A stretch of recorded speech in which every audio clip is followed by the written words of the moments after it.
Hey, my name's Paul Everett. I'm 27 years old and I work as a mechanic at an old garage on the outskirts of a small Midwestern town in Nebraska. Life for me has always been pretty straightforward. Wake up early, open the shop, spend the day under hoods, fixing engines or swapping out tires, then head back to my one-bedroom apartment. Evenings are usually spent grabbing discounted groceries from the local supermarket, maybe watching a game on my beat-up TV, and weekends might involve helping a neighbor with an oil change or a flat tire in exchange for a weak cup of coffee and a firm handshake. It's not glamorous, but it's mine, and I've gotten used to the quiet rhythm of it all. Friends, I don't have many left. The few I do hear from send the occasional text, "Happy birthday," or "How have you been?" But the real connections faded years ago, back in high school, when everyone scattered after graduation. I don't mind the solitude most days. It gives me time to think, to tinker with my own projects in the garage after hours. But some nights, like this one, the quiet feels heavier. It was pouring rain that evening, the kind of storm that hits the Midwest hard, wind howling through the maple trees outside my window, thunder rumbling in the distance like an angry giant. I'd just finished washing up after a simple dinner of canned soup and crackers, standing in my tiny kitchen drying a plate, when my phone buzzed on the counter. I glanced at the screen, expecting maybe a spam call or a weather alert, but the name that lit up stopped me cold. Pamela Foster. I froze for a second, the plate still dripping in my hand. Pamela. We hadn't spoken in years, not since high school, really. Back then, we were close in that innocent way kids are. We'd study together after school, me helping her with math problems she hated, her sharing notes from English class. There were those rainy afternoons walking home together under one umbrella, laughing about nothing, our shoulders brushing as we dodged puddles on the cracked sidewalks. She was always the bright one, full of dreams about leaving our small town while I was content fixing things that were broken. Life pulled us apart after graduation. She got married young to Tyler, some guy from the next town over, and I stayed put, burying myself in work. Last I'd heard, she was doing okay, or at least that's what social media glimpses suggested. Why was she calling now? And at this hour? The clock on the wall ticked past 10 p.m. and the rain was pounding harder against the glass. I wiped my hands on a dish towel and picked up, my heart beating a little faster than it should. "Pam," I said, keeping my voice steady. "Is everything okay?" There was a pause on the other end, just the sound of rain, hers or mine, I couldn't tell. Then her voice came through, broken and choked with sobs. "Paul, can you come get me? He locked me out again." My stomach dropped. Locked her out? In this storm? I didn't need details right then. Her tone said enough. She sounded scared, exhausted, like she'd been holding it together by a thread that had finally snapped. Images flashed through my mind. Pamela, the girl who'd once been so full of life, now out there in the cold, wet night. "Where are you?" I asked, already grabbing my keys from the hook by the door. "Send me the address. I'm coming right now." She whispered a thank you, her voice trembling, and hung up. A text pinged through seconds later with the location, a residential street about 20 minutes away on the other side of town. I threw on my rain jacket, not bothering with an umbrella, and headed out. The wind slammed the door behind me as I jogged to my truck, an old Ford pickup that's seen better days but never let me down. Rain pelted my face as I climbed in, the wipers screeching against the windshield as I started the engine. The drive was a blur.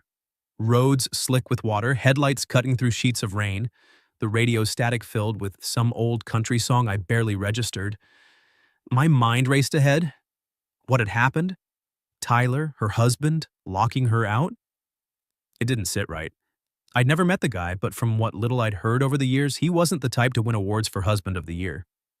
But this? In a storm like this? I gripped the wheel tighter, my knuckles white. All I knew was that she needed help and I was going to be there. No questions, no hesitation. That's what friends do, or at least what I thought they should. As I turned onto her street, the neighborhood came into view. Modest houses with glowing porch lights, lawns turning to mud under the downpour. I spotted her immediately, huddled under the narrow overhang of the front door, her arms wrapped around herself, two duffel bags at her feet like she'd grabbed whatever she could. Her hair was plastered to her face, her clothes soaked through.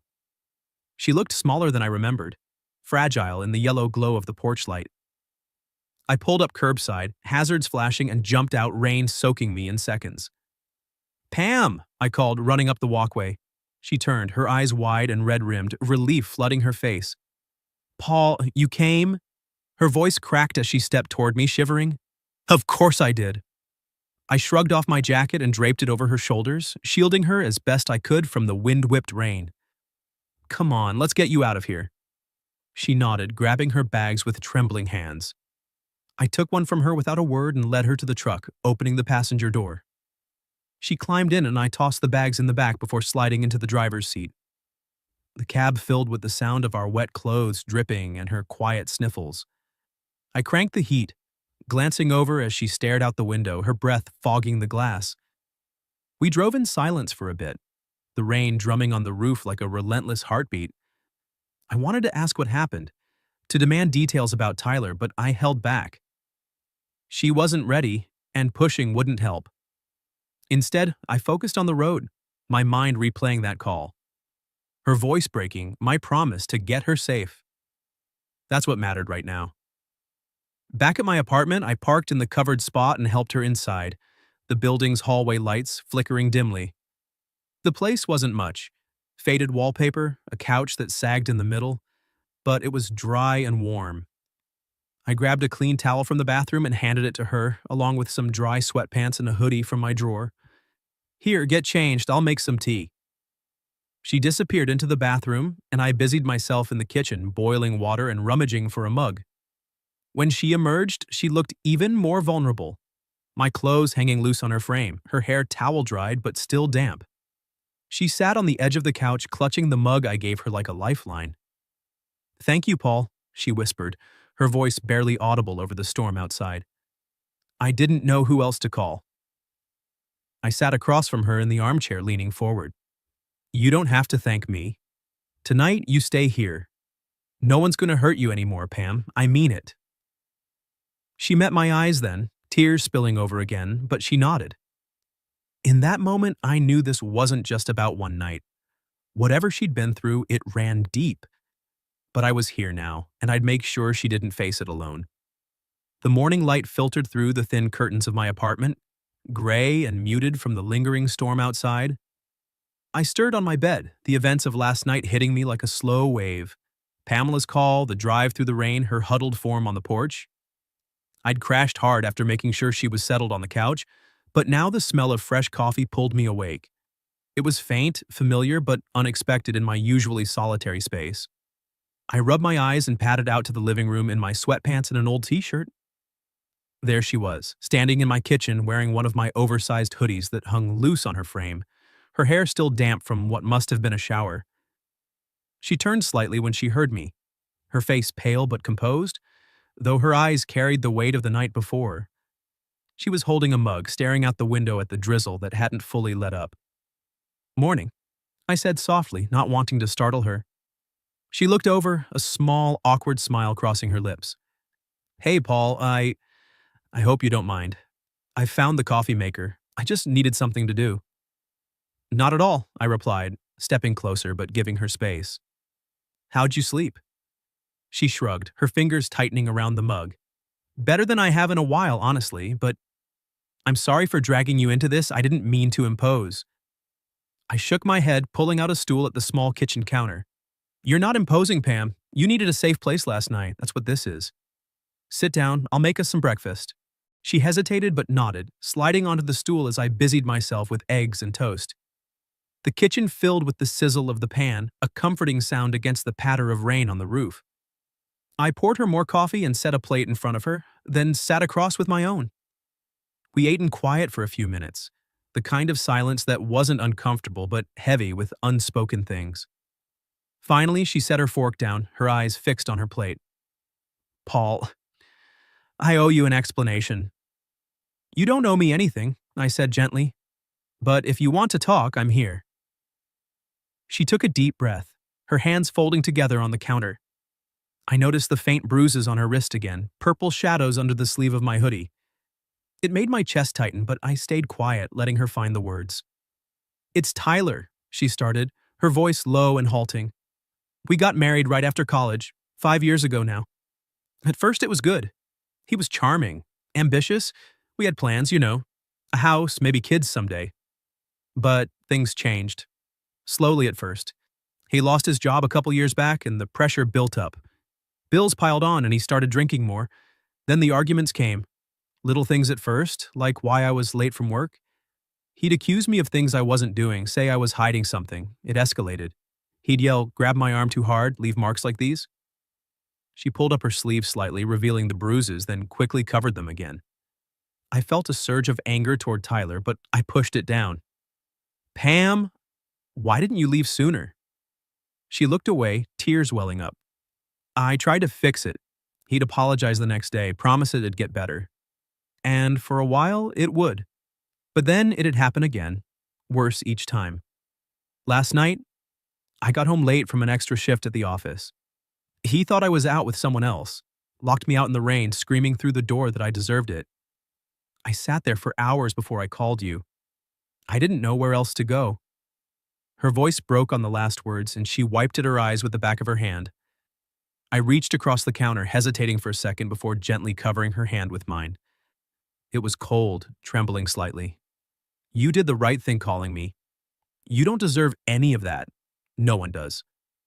She squeezed my hand back, holding on like it was an anchor. You were always like this, even back in high school. Remember when I bombed that job interview senior year? You showed up with those awful homemade cream puffs to cheer me up. They tasted like cardboard, but it meant everything. I chuckled softly, trying to lighten the moment. Yeah, well, my baking skills haven't improved much. But seriously, Pam, you're stronger than you think. You've been carrying this alone for too long. She nodded, pulling her hand back to sip her coffee, but the tension in her shoulders eased a little. For the first time since she'd arrived, I saw a flicker of something like relief in her eyes. We finished breakfast talking about lighter things, old classmates, funny memories from school, the way our town hadn't changed much. Outside, the rain tapered off, leaving puddles reflecting the cloudy sky. That morning felt like a small victory. Pamela took a deep breath, looking out the window without the haunted expression she'd worn the night before. For the first time in what must have been months, she seemed to believe, just a little, that safety was possible again. And sitting there across from her, I realized I wasn't just helping an old friend. I was starting to see the woman she'd become, scars and all, and I wanted to be there for whatever came next. Pamela ended up staying longer than either of us had planned that first night. We didn't put a timeline on it, no awkward conversations about when she'd leave. It just happened naturally day by day, as if the apartment had quietly made room for her. Mornings, I'd head out early to the garage, the familiar smell of oil and metal greeting me like an old friend. Work kept me grounded, diagnosing a faulty transmission here, replacing brake pads there. But now, coming home felt different. The place wasn't just a spot to crash anymore. It had a warmth to it. When I'd walk in after my shift, wiping grease from my hands, I'd find small changes. The windows open to let in the fresh air, the few neglected plants on the balcony watered and perked up, my scattered clothes folded neatly on the dresser. Pamela wasn't trying to take over, she was just existing, finding little ways to make the space feel lived in. It was like she was testing the waters of normalcy, one small act at a time. Evenings became our routine. I'd pick up simple groceries on the way home, canned soup, bread, maybe some fresh fruit if it was on sale, and we'd cook together in the cramped kitchen. Nothing fancy, grilled cheese sandwiches one night, pasta with jarred sauce the next. We'd eat at the counter, talking about nothing and everything.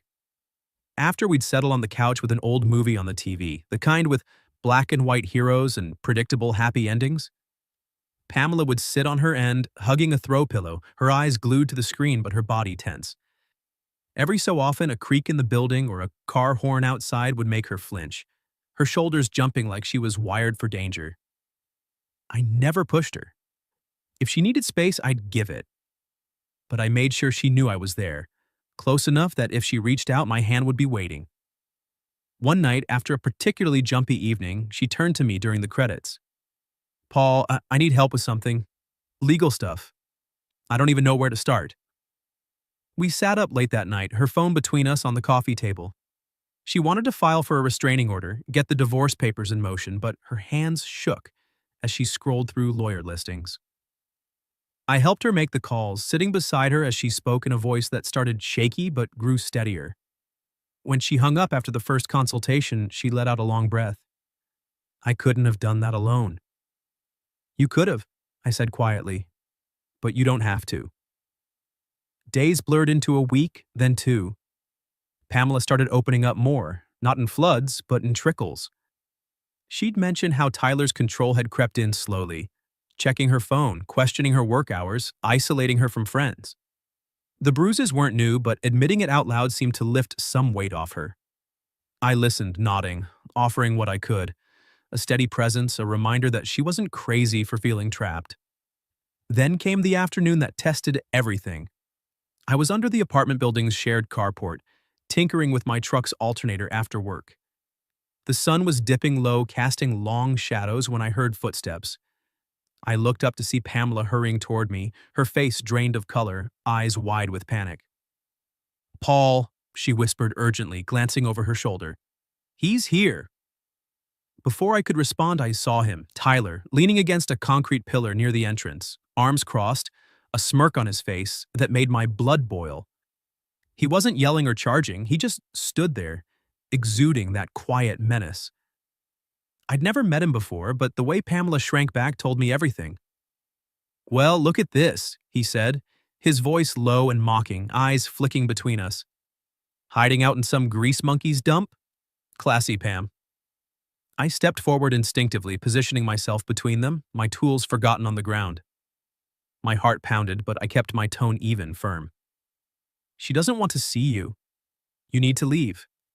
Now, or I'll call the cops." Tyler laughed, a short, bitter sound. "Oh yeah? And who the hell are you? Her knight in shining armor?" His gaze shifted to Pamela, hardening. "Come on, babe. This is ridiculous.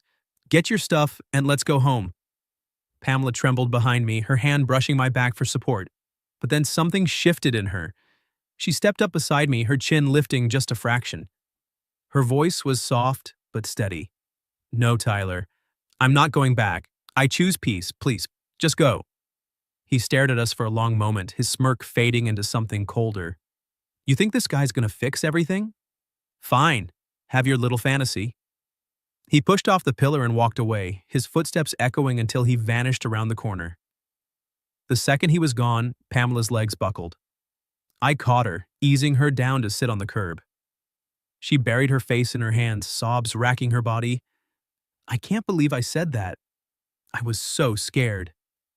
"You were brave," I murmured, kneeling beside her. "And you weren't alone." That night, we didn't turn on the TV or play music. We just sat on the couch in the dim light of a single lamp, the rain starting up again outside, like a distant echo of the storm that brought her here. Pamela leaned against the armrest, her knees drawn up. "You've given me something I didn't think existed anymore," she said softly, her eyes meeting mine. "Someone who doesn't want to control me, doesn't want to own me, just wants me safe." I reached out, my hand hovering before gently touching hers. "I'm here because I care, Pam. Not just as a friend from way back, but because seeing you like this, it hurts, and I want to help you find your way out." She didn't pull away. Instead, she laced her fingers with mine, holding on lightly. For the first time since she'd arrived, her sleep that night was peaceful, no tossing, no nightmares. As I lay awake in my room, listening to the rain, I realized this was becoming more than shelter. It was a quiet promise, one I was ready to keep.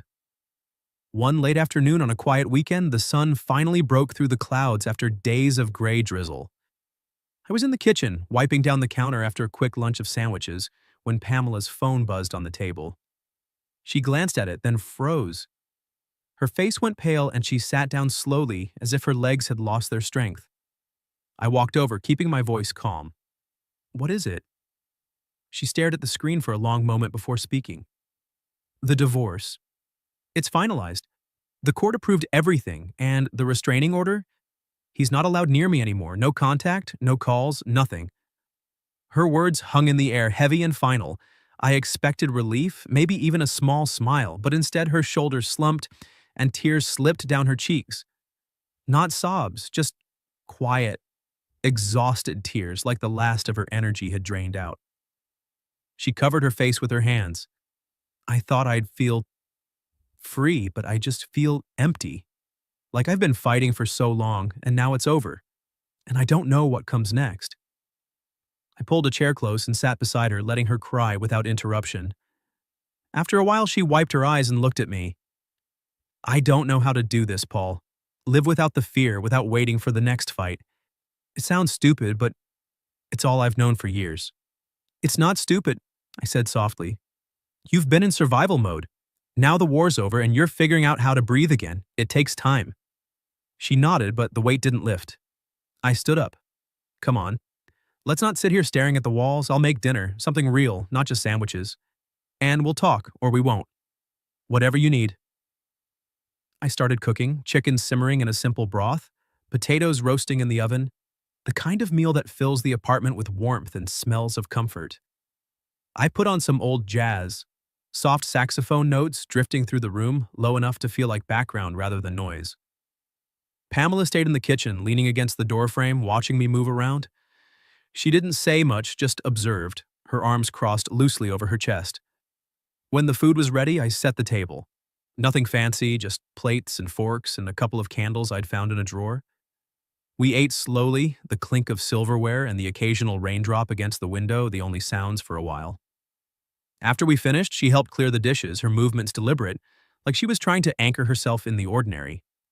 Later, as I washed up, she stood there again, silhouetted in the doorway.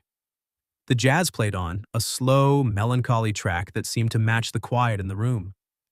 She looked at me for a long time, her expression unreadable at first, then softening into something vulnerable. Paul, she said finally, her voice barely above a whisper, I want to live again. Not just exist. I want a place to come home to. Someone who'll come get me if I fall apart again, even just once more. I dried my hands on a towel and turned to face her fully. The clock on the wall ticked steadily, filling the silence between us. I stepped closer, not crowding her, but close enough that she could feel I wasn't going anywhere. I can't promise I'll erase everything you've been through. The memories, the scars, they're part of you. But if you need me to be there, I will. Not just as the friend from high school who drove through the rain. As someone who chooses you every day no matter what. Her eyes searched mine, tears shimmering but not falling this time. She took a small step forward, then another until she was right in front of me.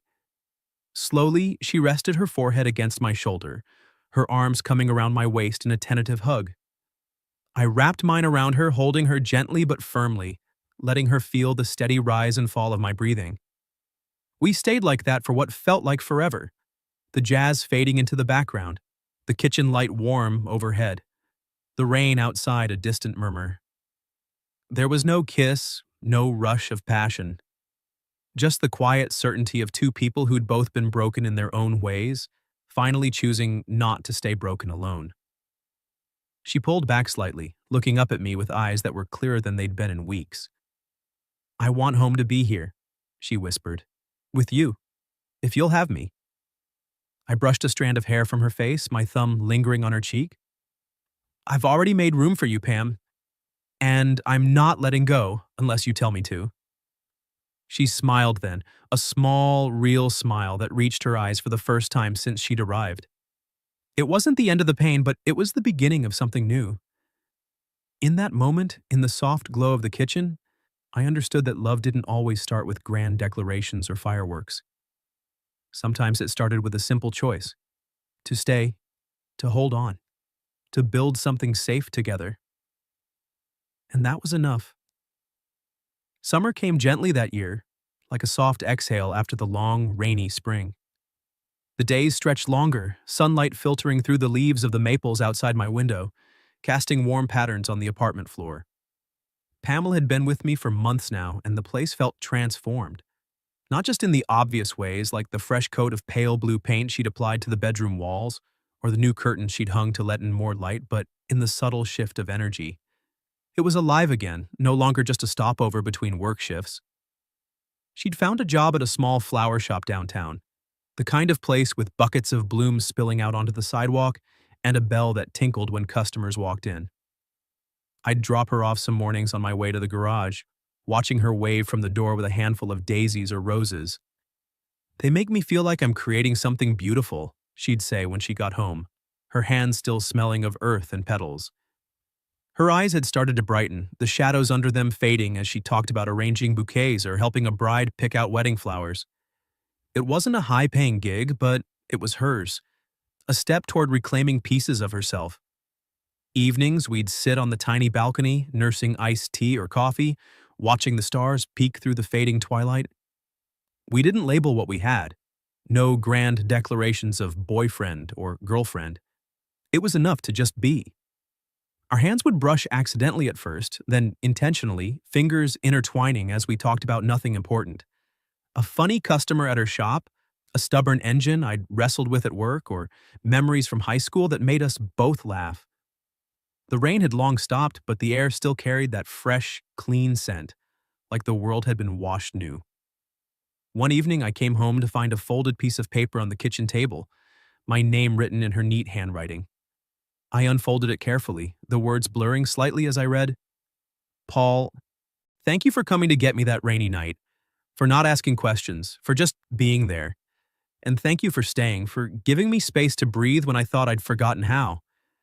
If I ever feel weak again, if the shadows creep back, I hope you'll be the one to come get me.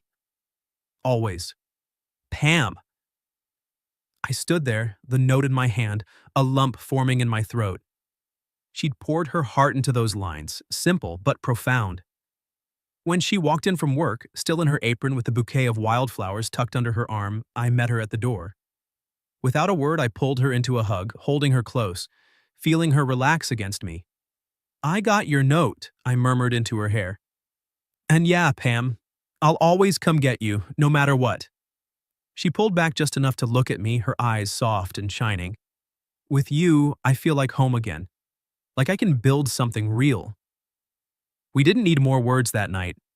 We just held on, the wildflowers forgotten on the counter, their petals scattering like quiet promises. By fall, we'd made it official in our own way. No big wedding, no announcements to the sparse friends we had left. We simply decided to make the apartment ours for good. I cleared out half the closet for her things and she added her touches. Framed photos from our old high school days on the shelves, a vase of fresh flowers always on the table. The place felt complete, like it had been waiting for this all along. Life settled into a rhythm that was healing in its simplicity. Mornings started with coffee together before I headed to the garage and she to the flower shop. Evenings were for walks around the neighborhood, hand in hand, watching leaves turn gold and red under the streetlights. We'd talk about the future, not grand plans, but small ones. Maybe a weekend trip to the lakes, adopting a dog someday, planting a garden if we ever moved to a bigger place. We'd both been hurt before. Me with my quiet losses, her with the scars Tyler left. But choosing to stay, to build instead of run, had changed us. There were still tough days. A nightmare that woke her in a sweat, or a random call from an unknown number that made her tense. But we'd face them together. I'd hold her until the fear passed, reminding her she was safe. Looking back, it all started with that phone call. "Can you come get me?" In the rain, in the dark, I'd driven without a second thought. And now, as we sat on the balcony one crisp autumn evening, our fingers laced, the apartment lights glowing warmly behind us, I understood. Love didn't always begin with romance or passion. Sometimes it started with courage, with showing up when someone needed you most and not walking away. Pamela turned to me, her smile genuine and free, the kind that lit up her whole face. "I'm glad I called you that night," she said softly. "Me too," I replied, squeezing her hand. And in that moment, with the stars above and the quiet town around us, everything felt right. We'd chosen each other, scars and all, and that was our beginning.